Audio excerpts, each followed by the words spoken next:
All right. 35a. It is going to be 2, 4, 6, 8, 10, 12, 14, 16, 18, 20, 22, 24 lines up from the bottom. Ashkechan. So as I remember again, we are deep in the sugya over here of trying to figure out the source for Berachos. Remember again, the Mishnah introduced us to the concept of Ketzad Mevarchin, right? How do you go ahead, or how do you make, what type of brachas do you make? So remember, the Mishnah is operating with the idea, the Mishnah presupposes that we already know that you're making brachas. So now the Gemara is trying to understand, well, from where do we know that you already go ahead and make brachas? So the Gemara says as follows. The Gemara says, Ashkechan kerem sham minin minayin. So I know that you have to make brachas over things that grow in a vineyard. But how do I know about other things? The Yolef mi kerem, we learn it out from kerem. Ma kerem davar shenena v'ta'om bracha, just like a kerem, just like a vineyard is something. Ultimately, again, where you get hana, you get benefit, right? And you have to make a bracha. Af kol davar shenena ta'om bracha. So to any time that you get benefit from something, you have to go ahead and make a bracha. The Gemara says ikal mifrach, but you could raise a period, you could raise a contradiction to this. So the ikal mifrach ma kerem shekin chayi ba'olalos. What about kerem? Kerem is chayiv in olalos. Most of you remember again what's olalos.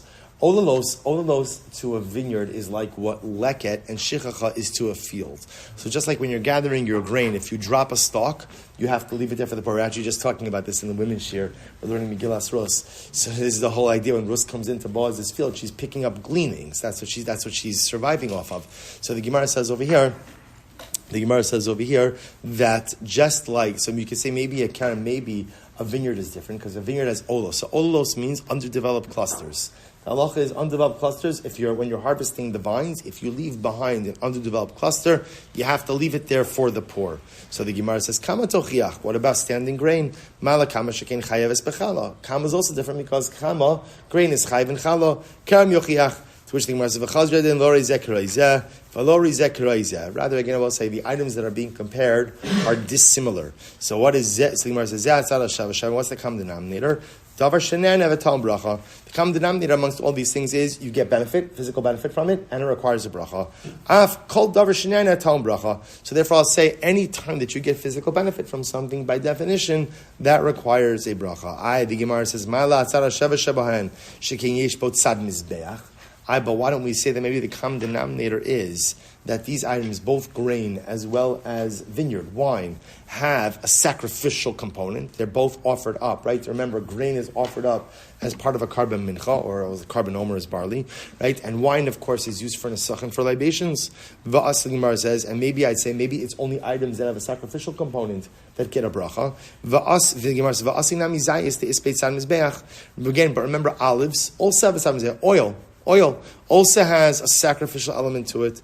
The Gemara says, "V'zayis misam mizbeachasi." But would you include olives in the obligation for bracha because it has a sacrificial component? After all, v'habehedjik siv bekarem should be different because remember the pasuk calls zayis, the pasuk calls olive a vineyard, right? A vineyard. V'chsiv vayivar migadish v'ad kama v'ad karem zayis. Amra Papa, Kerem Zayis Ikri, Kerem Stamalo Ikri. It's called the Kerem Zayis, an olive vineyard. It's not called the regular vineyard. Okay, Mikol Makom Kasha. We'll say first of the intermediate wide lines, but there's still a question. Why don't we say maybe the common denominator is that maybe in order to be obligated in a bracha, you have to have a sacrificial component associated with you. Rather, again, we'll learn out the obligation of bracha from the Shivas Haminin. Remember, Shivas Haminin are the 7 species unique to Eretz Yisrael. And we'll say as follows, Ma Shivas Haminin davar shenena v'tam bracha.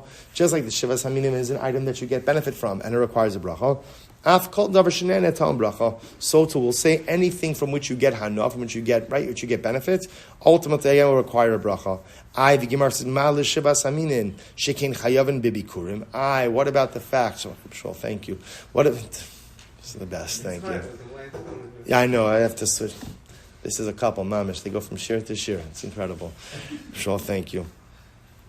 So the Gemara says as follows. I'm not going to lie, I was feeling a little parched tonight. So this is, I'm very excited about this. Thank you. Baruch atah Adonai Eloheinu melech haolam shakol niyeh b'dvaro.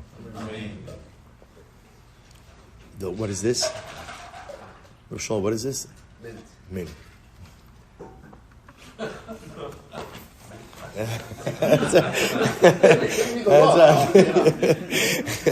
Says the Gemara. Says the Gemara. So when we say Shiva Saminim, right? Shiva Saminim, Mala Shiva Saminim, Shekein Chayava Bebikurim. Shekein Chayava. We'll say Shiva Saminim are different. In other words, Shiva Saminim are Chayava Bebikurim, first fruits. V'od Hatenach La'achar. Furthermore, all I know is that Shiva Saminim are only chayiv in an after bracha. The Gemara says, the fun of minayin, how do I know that Shiva Saminim are chayiv in a bracha before you eat? Halo kashya da'aseh b'kal v'chomer. That's the kal v'chomer. What's the kal v'chomer? Kishu zaveh mevarek kishu rayv klal kol shekein. If you're going to make a bracha once you're already satiated, then all the more so. What do you have to make a bracha? When you are hungry. Well, the man detani nata ravai. So we're saying, now going back to the beginning of the sugya, the one who uses one of the kodesh shilulim for nata ravai, ha tenach kol davar netiyah. I only let you have to make a bracha on something that's planted. The lav bar netiyah could go on bas or baked to v'dogim minali. I don't let you have to make a bracha even on things that don't grow from the ground, like for example meat, eggs, and fish. Ela svaro. So both say. So here's what's interesting. After this entire what was the phrase you used? Talmudic gymnastics? Actually, it's not. Someone else told me that there was someone in Shomer who used to say that. Acrobatics. Talmudic acrobatics. Good, I like that. So after the whole Gemara is trying to figure out like the source for bracha, right? That's trying to figure out what is the source. Remember, I'll say just to consolidate and to keep it easy. The Mishnah says Ketzah Mevarchin. Ketzah Mevarchin means which bracha do you make? If you're beginning the discussion by saying which bracha do you make, that presupposes that what? That you're making brachas. The Gemara says, where did you get that from? Well, remember, I just want to be clear. Biblically, we only have one bracha. What's the why? The achalta v'savata, benching. Benching is the only biblical bracha we have.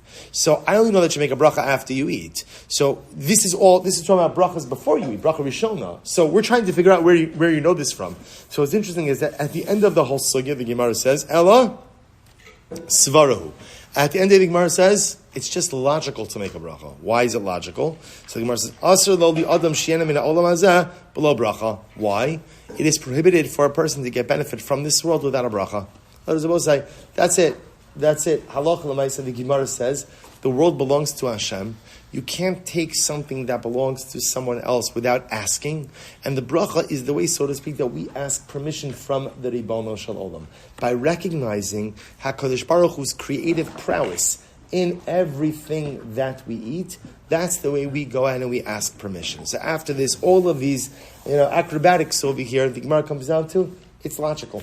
It's logical to make a bracha. You can't take something that doesn't belong to you without first asking the Ribono Shel Olam for permission. Incredible. All right. So what I say, that a guy should make a bracha by this far? Like, guy have to acknowledge that the world is not there. It could be. Except what's the mechanism to make that? We want to make that one of Shem Mitzvahs B'nei Noach. Shem Mitzvahs B'nei Noach are Daraisas.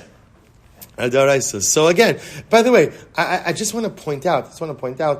By the Gentile, they have a concept of grace. I'm just pointing out, like lahavdil, like it's not a foreign concept. People who believe in God recognize that whatever you're about to have, it's not yours. It's not yours. So it's interesting that the svara, I think, definitely had. I don't know what they do in Islam. I don't know if Islam has an equivalent bracha rishona.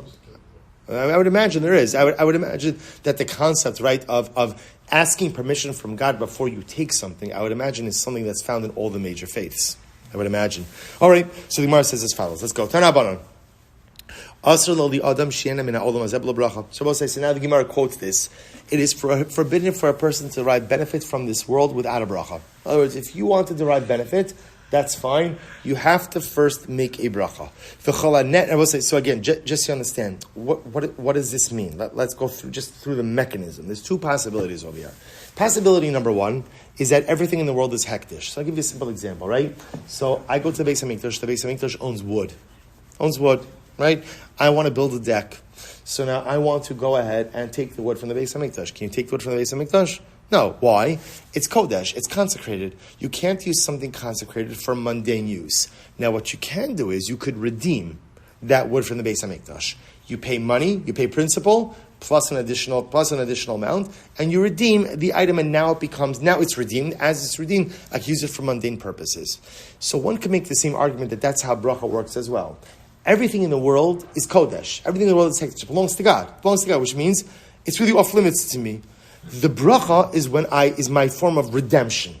It's my pidyon. That's so, by making the bracha and acknowledging the fact that Kadosh Baruch Hu, this belongs to you, and I'm, so to speak, again, taking it from you, using it for me, that's ultimately that's one svara bracha. And that's why the lashon of hana, of benefit, is actually an interesting lashon over here. The other possibility is also is that HaKadosh Baruch Hu created everything in this world, ultimately to bring us closer to Him. That's what I was saying. One of the most beautiful things about Yiddishkeit is we are not an ascetic religion, right? We do not believe that in order to come close to God, you have to deprive yourself of everything material and physical. Rather, that's actually the easier way to live. We have a harder mandate, which is to go ahead and take everything in this world and use it as a bridge between us and HaKadosh Baruch Hu. So you want to enjoy the material world? Enjoy it. But figure out a way to allow it, to enable it to bring you closer to Hashem and not to distance you. So this concept over here is that when you take something material from the world and you make a bracha, what you're doing is you're exposing the godliness, the holiness in that item. I always say, when you begin to think this way, it's really incredible. It's true. Like, if you think in general, like, you ever go to the supermarket and like you look at the produce aisle, right? And you look at all the colors. Kadosh Baruch Hu didn't need to do that, right? Everything could have been, right? It's not like when you go to fill up your car, there's like, fragrant gas, not fragrant gas, yellow, gold. Like it's just fuel, and it just goes and it does the job. Food could have been the same way. Kadosh Baruch Hu created this thing called food. It's just a gray mess, right? You go ahead and I guess like in most yeshivas they have this, right? You go ahead and you ingest it. It gives you all of your necessary caloric intake, and you move on, and that's it. Kadosh Baruch Hu didn't do that. Instead, He created all these kinds of different things with all these different flavors and all these beautiful colors. And the chachma is, right, that when you open up the apple and you consume the apple, the seeds are there. So as you consume one fruit, literally again, the seeds for perpetuation of the species are right in there. They're right there. So really, what a bracha represents is the ability to use the world as a bridge to come closer to HaKadosh Baruch Hu. So when I make a bracha, what I'm saying is this apple, right? I see God in it. So suddenly, again, I'm not just filling my stomach, right? I'm not just engaging like in just an ingestion process, but rather, again, it's literally a religious service. It's bringing me closer to Hashem, which is really, let's say that there's a lot to say on. Well, we'll get weiter. Let's go weiter. The Gemara says as follows. And so you're going to say some people find eating a religious experience, right? That's true. So the Gemara goes weiter. The Gemara says as follows. But I'll say, if you get benefit from this world without a bracha, what should you do? Ma'al. Or what did you do? You committed mi'ilah. So we'll say, this is not what we were saying before. If you benefit from this world without making a bracha, that is an act of mi'ilah. What's mi'ilah? Mi'ilah is illegal use of consecrated property. Right? So before the bracha, everything belongs to Hashem. I make the bracha, I redeem it for my use. If I use it without a bracha, that's mi'ilah. That's illegal use of consecrated property. Maitakante. So how do you fix the problem? If you commit a mi'ilah, what should you do? Yelech eitzel chacham. You should go to a Talmud Chacham. The Gemara says, Yelech eitzel chacham, my avidle, ha'avidle isura. I don't understand. So it says, let me get this straight. I ate without a bracha, so what should I do? I should go to a Talmud Chacham. The Gemara says, what good is that going to do? I already ate. The Gemara says something amazing. Ela amarava, Yelech eitzel chacham meikara, V'yalamdenu brachas kedei shelo yavo lidei mi'ilah. This is so beautiful. Rather, what should you do? No. Don't wait to go to the Talmud Chacham until after you make a mistake. But rather, what? Go to the Talmud Chacham proactively. Learn halacha. Learn what you're supposed to do. And if you learn what you are supposed to do, then ultimately you won't make mistakes. So I said, this is such an incredible idea. You could plead ignorance for certain things, but at a certain point, if I mess up in life because I didn't learn, the responsibility or the onus of not having learned is on me. Right? There's only so much ignorance you could plead in this world. So the Gemara says, okay, if I know that I'm not proficient in brachas, no problem. Go to a Talmud Chacham and learn brachas. That way you'll be prepared. Incredible.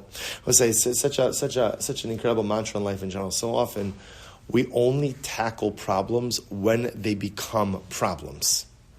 It's just human nature, right? I know that something's brewing, but I'm just not going to deal with it until it blows up in my face. And then it blows up, and then I have to deal with it.